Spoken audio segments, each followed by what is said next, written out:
বিসমিল্লাহির রহমানির রহিম। আসসালামু আলাইকুম। প্রিয় দেশবাসী, জামাত ইসলাম 12 তারিখ সংসদ বইছে, সংসদ থেকে বর্জন করছে। রাষ্ট্রপতি ভাষণ দেওয়ার কারণে তারা সংসদ থেকে বর্জন করছে। এখন আবার রোববারের সংসদ বইব, সে তো রাষ্ট্রপতির ভাষণ নিয়ে আলোচনা করতে বইব। তো তারা যেন বর্জন করলো, তো এখন কি লই তারা এই যে সংসদ যাইব, তারা সংসদে আলোচনা করব কি নিয়ে? তাগো তো ভাগ্য ভালো, জামাত ইসলাম প্রথম দেশের বিরোধী দল হয়েছে।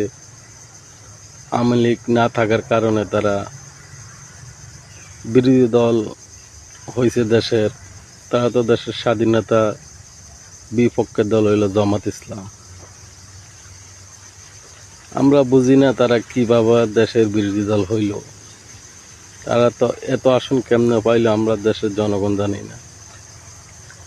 একমাত্র আওয়ামী লীগ বড় একটা রাজনৈতিক দল না থাকার কারণে তারা দেশের বিরোধী দল হইতে পারছে, এটা তাদের সৌভাগ্য।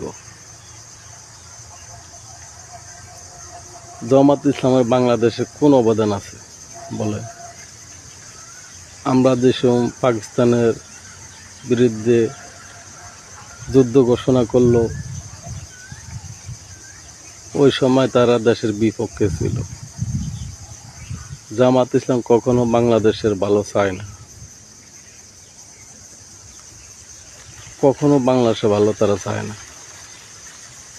আমরা দেশের জনগণ বুঝি, আমরা দেশের জনগণ জামাত ইসলামরা ভোট দেই না কখনো। বিএনপি তারেক রহমান যেভাবে রাষ্ট্র চালাইতে আছে, দেশের জনগণের মন জয় করছে তারেক রহমান। আমরা তারেক রহমানরে দোয়া করি এভাবে সবসময় রাষ্ট্র চালাবে। আপনার জনগণের পক্ষ থেকে দোয়া রইল, জনগণ আপনারে সহযোগিতা করবে ইনশাল্লাহ। আর শফিক রহমান বলছিল রাখ তোর ফ্যামিলি কার্ড। ফ্যামিলি কার্ডটা সবারই দিছে তারেক রহমান। আমরা ফ্যামিলি কার্ড পাইছি, এখনো ভোট দিছে, এখনো দাগ যায় না আঙ্গুলের, কিন্তু ফ্যামিলি কার্ড ঠিকই পাই গেছি আমরা। জামাত ইসলাম দেশে কি চায়? দেশের জনগণ হাতে ছাড়ি দিলাম। তারা কখনো বাংলাদেশে ভালো কিছু চায় না। এখন এনসিপির ওই যে পাগল একটা আছে না, নাসিরুদ্দিন পাটোয়ারি, এটা কারে কি বলে না বলে হে নিজেও জানে না। মির্জা আব্বাসরে যেসব কথা সে বলে, এগুলো কোনো কথা না। আমরা দেশের জনগণ ভালো চোখে দেখি না। দেশের মিডিয়া কেন নাসিরুদ্দিন পাটোয়ারির কথা মিডিয়াতে আনে আমরা নিজেরাও জানি না।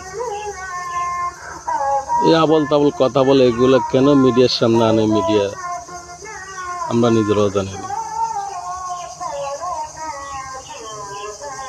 এসব কথা মিডিয়াতে আর সাপ্লাই করবেন না। নাসিরুদ্দিন পাটোয়ারি আবল তাবল কথা বললে এগুলো মিডিয়াতে আর সাপ্লাই করবেন না। আমরা দেশের জনগণ চাই সুন্দর মতন রাষ্ট্র চালাক। দেশের সরকার মাননীয় প্রধানমন্ত্রী যেভাবে রাষ্ট্র চালাতে চাইতেছে, আমরা দেশের জনগণ খুশি। জনাব তারেক রহমানের যেভাবে রাষ্ট্র চালাইতেছে, আমরা দেশের জনগণ খুশি। এভাবে রাষ্ট্র চালাক, দেশের জনগণ আমরা সহযোগিতা করবো ইনশাল্লাহ। আল্লাহ হাফেজ।